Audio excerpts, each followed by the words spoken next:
Back to the Future, the animated series, episode 5, Swing Low, Sweet Chariot Race, aka Roman Holiday.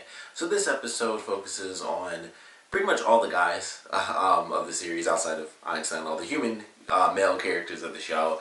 And it actually starts off pretty simple. It's actually Marty going to the house of the Browns, and the boys are actually messing with them. Jules and Verne have like one of Doc's inventions, and it's basically one of the like crazy super inventions that he made where it can create like actual holograms. So they make a hologram of Doc, and Marty freaks out because he thinks he's about to run into him. So he ends up like flying around the corner, and he's like, Doc, you need to watch out. And it turns out that Doc was of course somewhere else, and so he turns around like, what are you talking about? And then they actually crash into each other. So what ends up happening after that is Jules and Verne get in trouble because they're using this device, and Doc is like, I've told you a million times. He says, I think he said like, he's told him 1,000 times because he said, I told you like 10 to the third power amount of times not to use this device. So of course they get in a bunch of trouble, and it's like, alright, well, basically he stole a bunch of notes from ancient Greece, so he's like, I have to return these notes.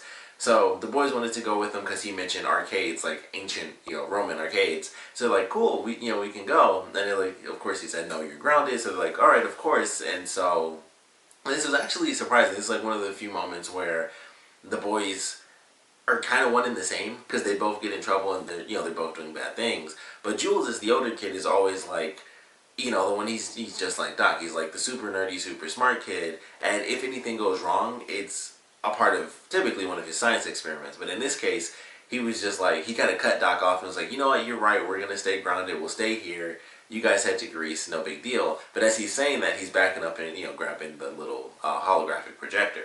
So Marty, because he wants some extra credit, which is also slightly out of character for Marty, but he was like, I might be able to get some extra credit. And so he decides he's going to go back in time with Doc. It's like, cool, you boys stay here, and that's pretty much it. They end up going back to Greece, and then naturally the boys sneak out of the car, start causing a bunch of chaos. Marty ends up running off. He naturally runs into one of the the ancient tannins, and so he has a big issue with him where they're going to end up doing a chariot race.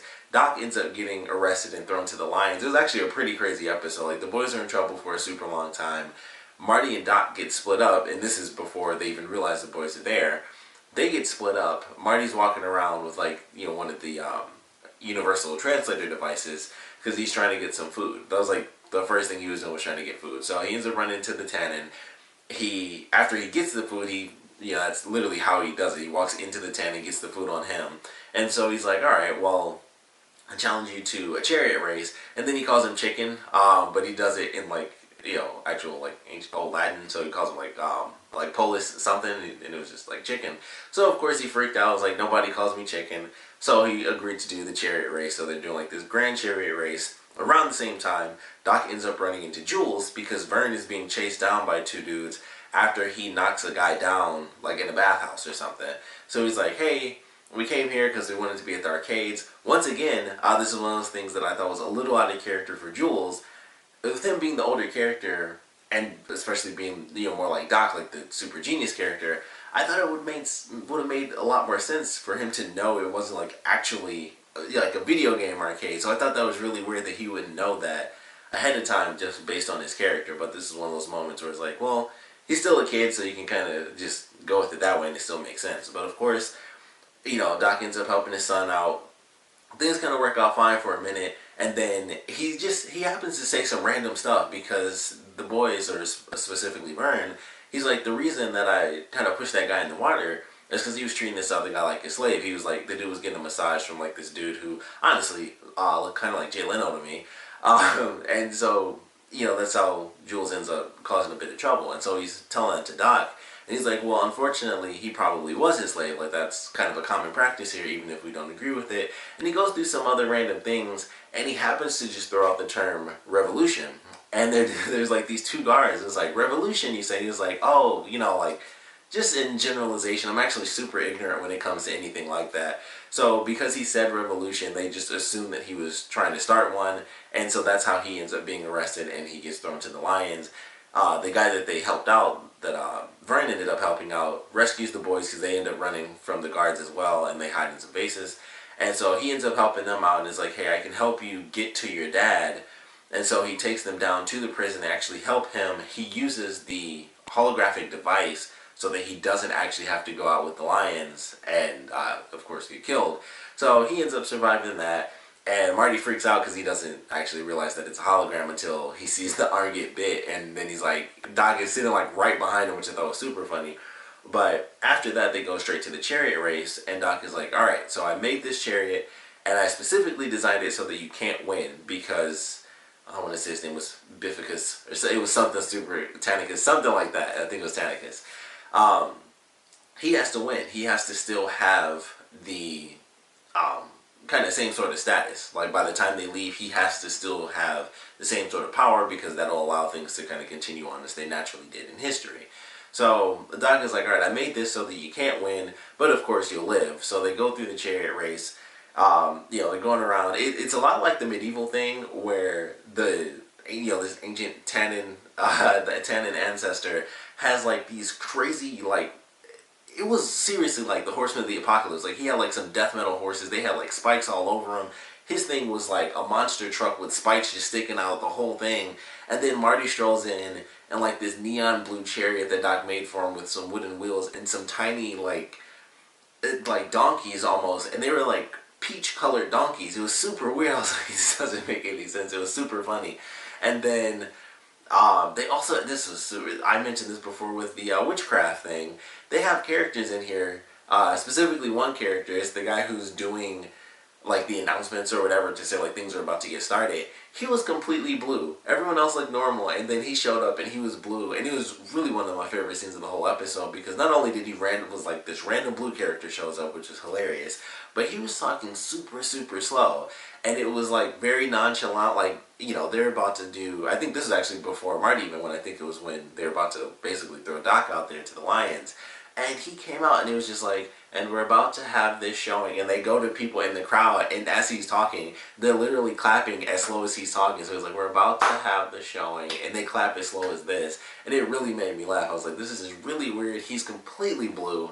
And he's talking like super slow motion. It was just really silly. So just random funny stuff was happening there. And of course, as they go through, going back to Marty and Biff, they go through the chariot race. Marty freaks out for his life. He ends up, he almost wins because he's, going up against like this crazy machine with spikes and stuff. And it's kind of like a Ben-Hur sort of thing, they're racing the chariots and stuff.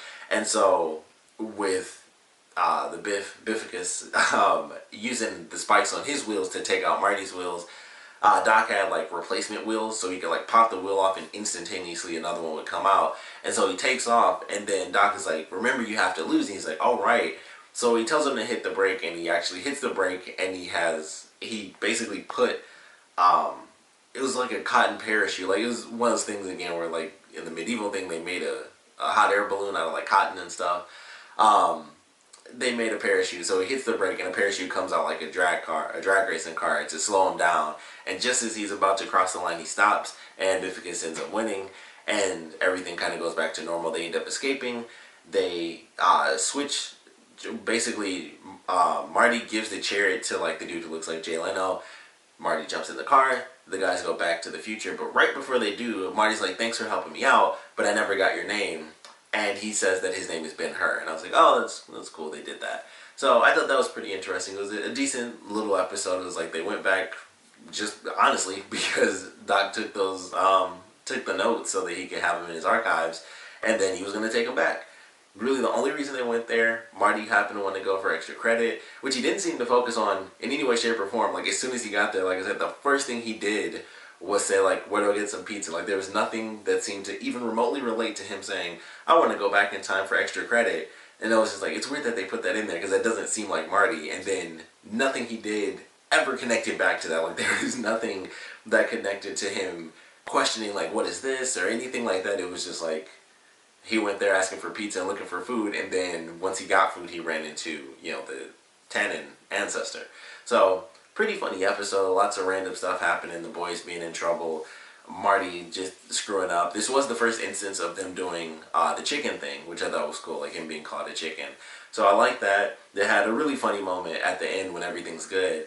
And Doc is like, all right, boys, where are we headed? And Jules and Verne are like, we're going back to the future, because they like have to say it every episode. And he was like, actually, no, we're just going back to town, because I still got to put these notes back. And it was actually funny. The delivery was much funnier than what I just did. But I was like, I like that. It was very simple, but it was like, they have to have that little thing in there where they say the line of the, series as well as the film series. And it's like, actually, no, we got to go back to town, because the whole reason I was here I never got to do, because either the two of you stowed away and got in trouble, Marty got in trouble, I got in trouble. Like, every single person in this episode was just kind of screwed in one way or another. So it was actually kind of funny. But ultimately, and of course, everything works out fine. Everybody gets back to their own time. And it was pretty cool. And they do, the little live action thing at the end. It was really simple for this episode. It was talking about drag.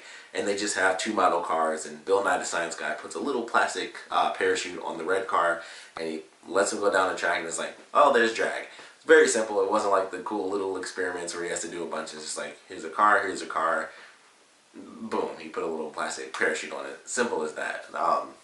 But yeah, I enjoyed this episode. Of course, if you happen to have seen this episode, I know it's hard to do that because it's naturally only on DVD, or it's probably online. I'm sure it's somewhere you can find these episodes online, since they've been put out on DVD with like the new collection series. But if you have seen it, or if you have any random questions about the episode, please put your comments down in the comment section below. Would love to know your thoughts on it, just based off of either what I've told you about the episode, or if you happen to have seen it. We'd love to know what you guys thought about it in general, so please comment below as much as you can. And of course, thanks for watching.